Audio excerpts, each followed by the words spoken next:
欢迎观众朋友转到节目嘅现场，今日新闻为好单元带下来关注是喺上个礼拜日发生嘅两个反商界嘅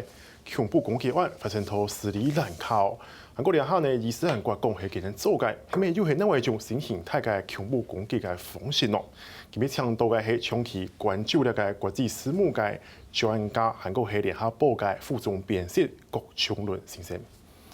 郭副总你好，主持人好，各位观众大家好。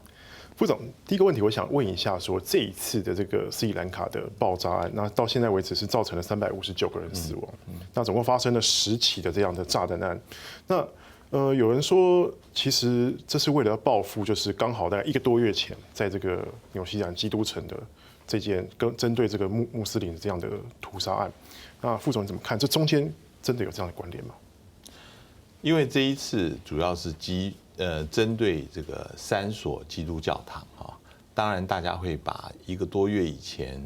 在纽西兰针对2个清真寺来做一个相提并论，这到目前为止我们不能排除这个可能，但是斯里兰卡的国防部长原来最早说这个说法，然后纽西兰这边否认，然后他现在也改口了，我想。现在双方都不希望把它渲染成是一个宗教的对立，因为这样子的话，其实对于穆斯林人口、对于基督徒人口都不是一个好事情。但是这一次的爆炸案呢，有几个地方是很不一样的。第一个，它选是在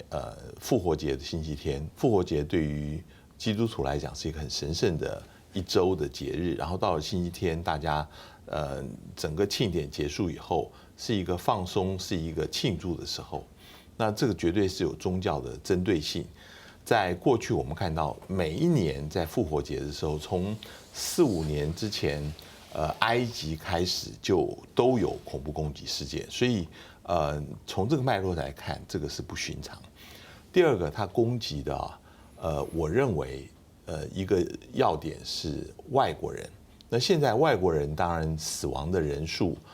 相对不是这么多，但是他那个地方包括教堂，包括3个5星级饭店，都是外国人喜欢去的。我们知道，斯里兰卡内战结束10年以后，它重新又变成一个旅游胜地，所以它那地方费用又相对的低廉，所以很多人都会过去。那我觉得另外一个就是这一次的恐怖手段。特别又比以前更精进。以前我们看到有塔米尔之虎，他们也曾经在斯里兰卡10年以前造成很大的恐怖攻击，但是死亡每次人数都没有这么多。老实说，这跟他的炸弹有关，也跟他的手法有关。而且这次是多点，对，多点同时，然后是自杀炸弹。我们知道自杀炸弹的特性就是它可以最精准的在人群当中。造成最大的杀伤力，那我觉得这个是这一次几个特点，让这一次的恐怖攻击跟以前都不一样。是，那这一次其实斯里兰卡的当局其实一开始就锁定了，当然应该就是伊斯兰的激进分子做的，他们锁定一个叫做国家一神教团啊，这个 NTJ， 可是这个 NTJ 之前似乎好像感觉名不见经传。那这一次你觉得有可能是这个团体做吗？当后来有影片公布出来，他那个有面没有那个脸没有罩住那个就是 NTJ 的领导人，那似乎也证实了当时这个当局锁定的这样的目标就是 NTJ 做的。这个 NTJ 就是领导人的萨哈让，他在过去一直是登记有案的一个激进的穆斯林的组织，他原来没有办法在他自己的社区生存，一直在游荡当中。他过去犯了几个案子，主要都是针对佛教的佛像，去毁损，也没针对到人，不到杀人这样子，没有到那这么大的程度。但是这一次，我觉得是后来的 IS 公布的这个影片跟照片，让大家突然发现这个人是主谋。那之前印度也一直有消息，给斯里兰卡这边10天以前就说这一次的主谋就是 NTJ 的萨哈让，他们准备在一些地点里面，包括印度驻斯里兰卡的大使馆，都会举行恐怖攻击。那不止1次、2次，甚至第3次在爆炸案发生前1个小时都还通知斯里兰卡这边，所以很确定的，所以一开始爆炸的时候，斯里兰卡警方就开始抓他们提供的这个地点，那也找到了一些枪械弹药，但是已经人去楼空，那个沙哈让已经跑走了。那现在看起来是他做的，但是是什么因素让这个小团体获得资金、获得训练，犯下这么大的一个案子？而且从站在那个沙哈让旁边的这些人来看啊，他们都不是以前我们所知道的这些反佛教的激进分子，反而是其他的别的人。所以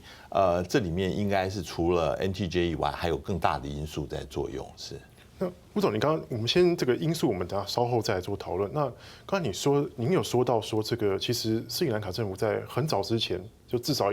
将近2个礼拜前就已经接到请资，甚至到1个小时之前都还有接获请资。那这1个小时，即便是1个小时接获请资，我要处理还来得及吗？是。另外就是说，为什么斯里兰卡政府并没有积极的处理？这个其实也让人非常疑惑。接受的情资其实非常详细啊，印度当时提供了哪些人会犯案，这些人的名字、他们的化名、他们的手机号码、他们的住址都有。那他们预计的攻击的目标，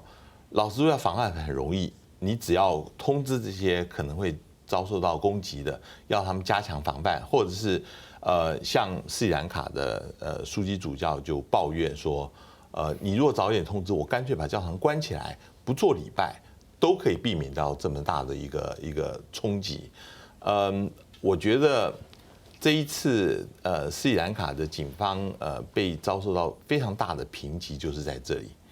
为什么他们没有及早的反应？这里面有很多因素啦。有人说是因为掌管这情治跟军警的这个总统，他跟这个总理不合。他没有把资讯 share 给他的没有把它 share 给但是老实说，这个负责安全的总统，他也有完全的权利，要做他们都可以做。那只是总理现在被责怪，他非常气。但是后来再进一步发展的，过几天以后，我们发现总统也说我完全不知道这个情资，所以他对于他的国防部长跟他的那个警政首长非常的火大。国防部长已经下台了吗？这2个人都已经下台了，所以很可能另外一个原因就是说，这样子的情资啊，大家都觉得不可能发生。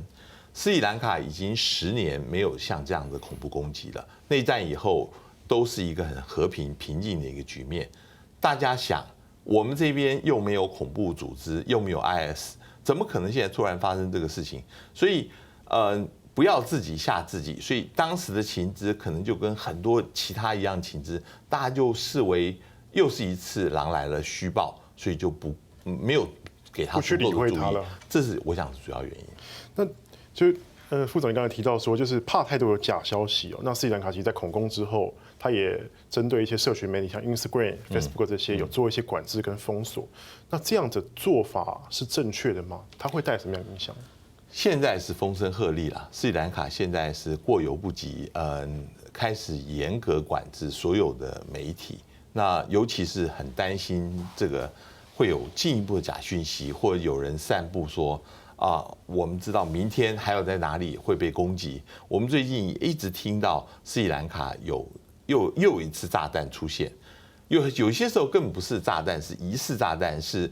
防爆单位干脆把它引爆诈骗的炸弹。对，像这样的事情，其实现在斯里兰卡也禁止了无人机，现在完全禁无人机，就是担心这个事情。我觉得现在是在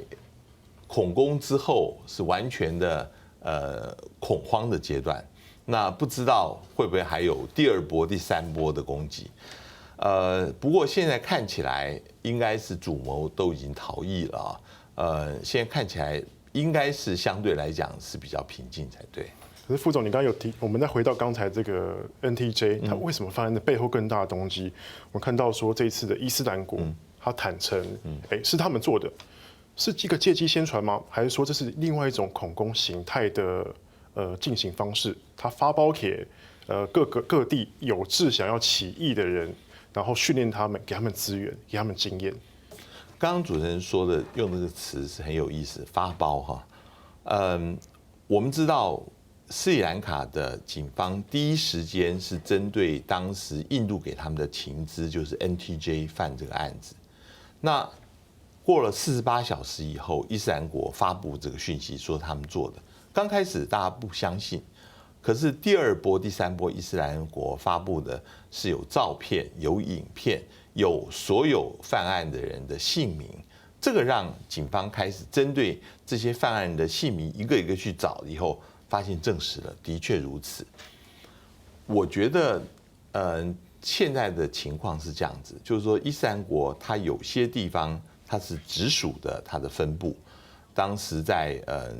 叙利亚的时候，他当时在北非有他的行省，有在很多地方都有他的行省，这是直接他来派人去控制的。但是也有很多地方在亚太啊，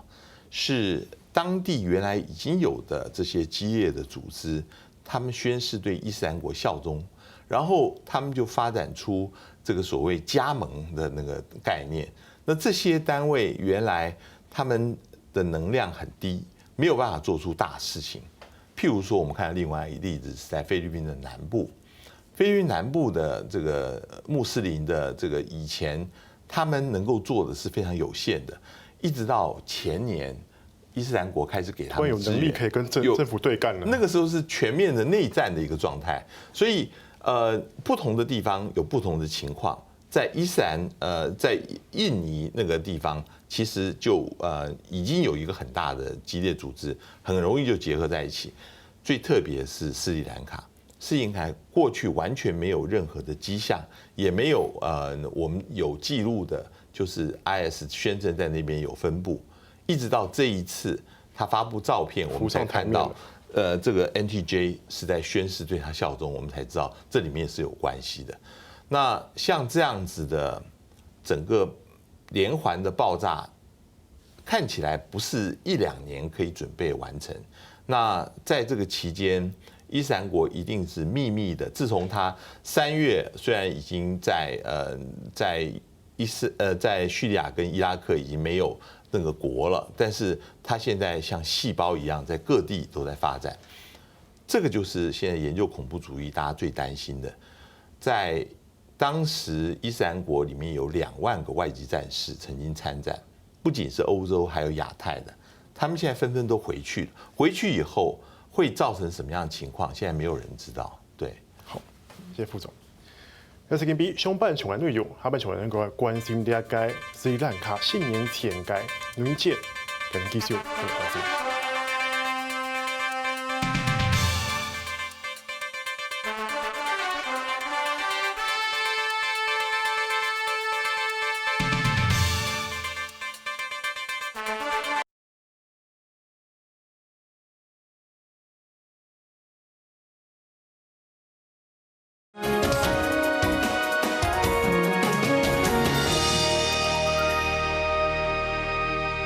欢迎观众朋友转到讨论嘅现场。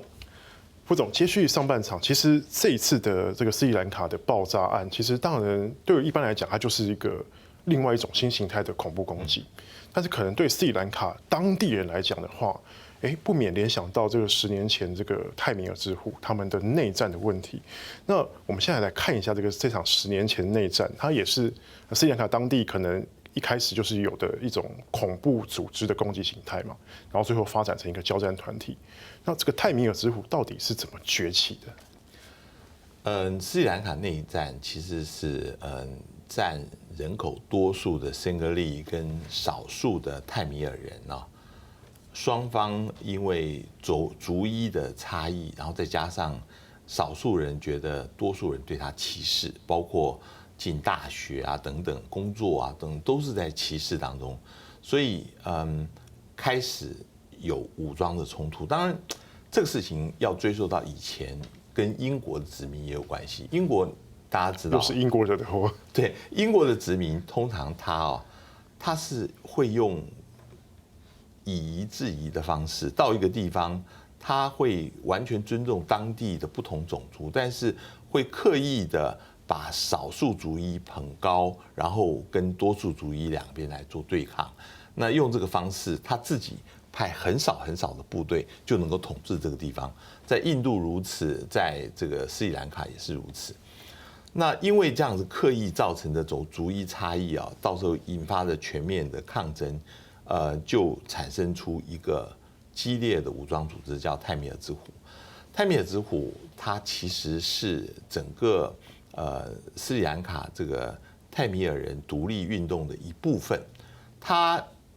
这个独立运动这里面有政治组织，也有武装组织，也有恐怖组织。那泰米尔之虎就属于恐怖组织，变成武装组织了。对，它不仅是武装组织，跟他打内战，同时也是恐怖组织。他当时在整个斯里兰卡的恐怖攻击啊，是非常的频繁的。有最厉害的时候，一个月啊，这个死亡人数超过700人，所以是非常的。这个让大家才记忆犹新，才10年以前，所以大家会想到，我们是不是又重新要经历过再一次内战吗？10年以前的内战的情况，那这个是很多人担心的。那这个泰米尔之虎的崛起，就有点像是为了要独立建国而崛起的吗？还是说只是因为教派跟教派之间，像是人家说这是佛教跟印度教之间长久以来的一种结怨造成的？我们知道就是在想要独立建国，其实它有不同的手段，有温和的，也有激烈的。这个在别的地方也看到，比如说爱尔兰共和军其实就是一个主张用激烈的手段来达到他的目的的。但是你在做这些事情的时候，有的人强调就是说，我们要精准，我们要针对军警的这个单位来实施打击，不要伤及无辜，这个对于我们的整个有影响。另外有人讲说，我们就是要扩大打击面，不要限定我们自己在军警，制造恐慌，给当局压力。这个事情就像你说的，这个事情让大家觉得必须要用政治手段来解决。在泰米尔之虎的这个情况也有类似的情形。斯里兰卡这边啊，他们也曾经试图的跟这个泰米尔人这边曾经有谈过，有和谈过，也承认他们交战团体的地位。国际像瑞典也曾经介入过，希望能够来调和双方的关系。但最后的解决什么呢？最后的结果还是用斯里兰卡这边用强力用军事的方法来镇压。整个事情过了以后，现在联合国人权委员会开始调查斯里兰卡当时是不是有过当的情况，有超越违反人权的情形，但是同时也在调查泰米尔之虎是不是也有违反人权的情况。所以当时内战是一团糟，双方都有彼此应该要负责当时各打50大板这样的意思。对。那所以说，到最后这个结果，我们当然从现在来看，当然是最后泰米尔之虎失败了嘛。那可是泰米尔之虎失败之后，斯里兰卡难道就真的和平了吗？我们看到这10年来，斯里兰卡看起来好像也都没有什么大事，偶尔会有像是这种佛教徒去攻击伊斯兰的这个寺庙，也不是攻击人。难道这个斯里兰卡内部族群问题解决了吗？现在只是大家不讲而已，因为在前些时候的军事的攻势之后啊，现在等于是泰米尔人是承认失败了，他们就不大谈这个事情。可是现在问题是，第一个有没有一个政治过程，让泰米尔人能够觉得我是斯里兰卡的一份子，能够参与，没有歧视的情况，这是第一个。第二个，有没有做所谓转型正义的事情，能够把当时曾经犯过案的、犯过违反人权的人都能够把他们拿出来审判。现在目前斯里兰卡的军方还有很多人手上是染着血的，所以这个问题没有解决的话，就像你说的，很难能够真正的能够让过去的伤痕能够真正的弥合。我觉得这一次的恐怖攻击啊，我担心的是会再触发这个过去10年以前这样子的伤痕，就像把过去的伤痕重新化开一样。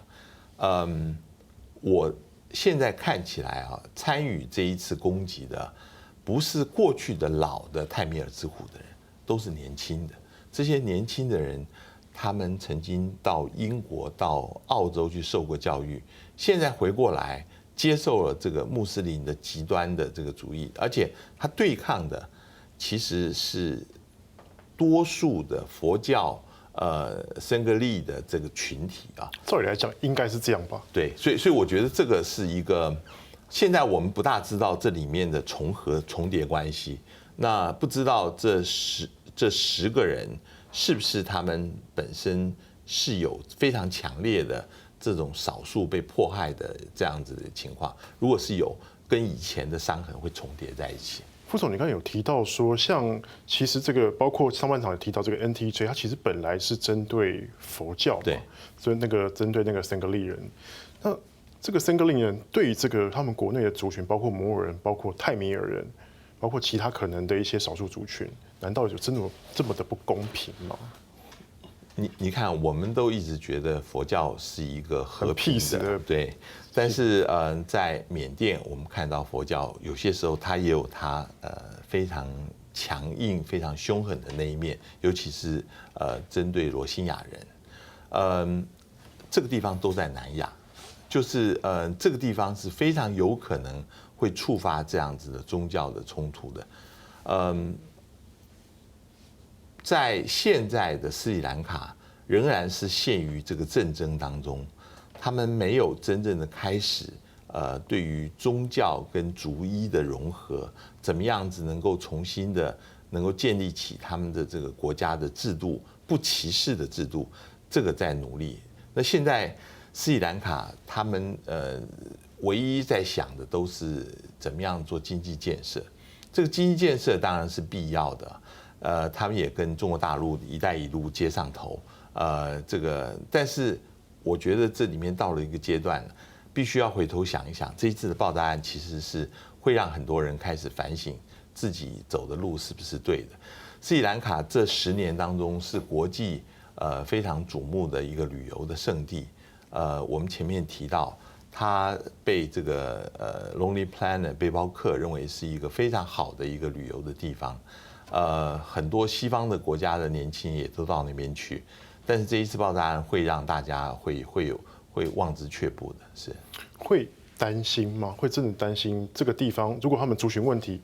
解决了，难道就不会有恐怖攻击吗？尤其是我们上半讨论到说，伊斯兰国其实在各国已经有布点，甚至是煽风点火，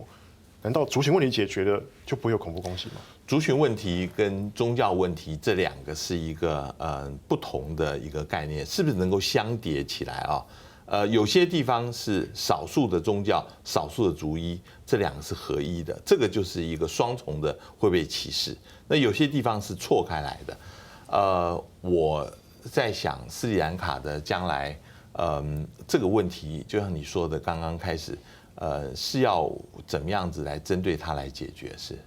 所以解决了就不会有恐怖攻击吗？这种之后恐怖攻击内战就不会再发生吗？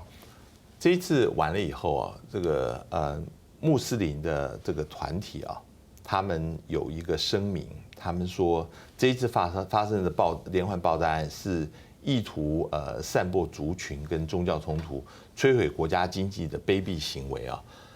穆斯林团体现在很担心会被其他的群体，包括基督徒、包括佛教徒或印度教，开始对他们围剿围攻。这个其实是每次这样子的恐怖攻击之后就会发生的。我们看到纽西兰的情况，其实是最让人觉得是有豁然大度的。那个时候被攻击的穆斯林的清真寺里面有一个父亲，他就出来，他说他表示对这个凶手行为，他可以宽恕，能够体谅，能够从心里面能够对他能够施予关爱。这个事情就会让大家觉得，整个你要怎么样才能够解决这种冤冤相报？你永远没有办法得到一个结果，除非有一方先开始对于另外一方面是能够真正的了解跟体谅。是。那这样看起来似乎变成是在斯里兰卡来讲的话，似乎是换的那个僧伽兰这个族群应该要先对各族群释放出善意了。他是最大的族群，他应该要这样子做，而且我觉得也应该要针对在内战期间所造成的问题，大家要好好的检讨，能够有一个真相和解的一个过程。好，谢谢副总。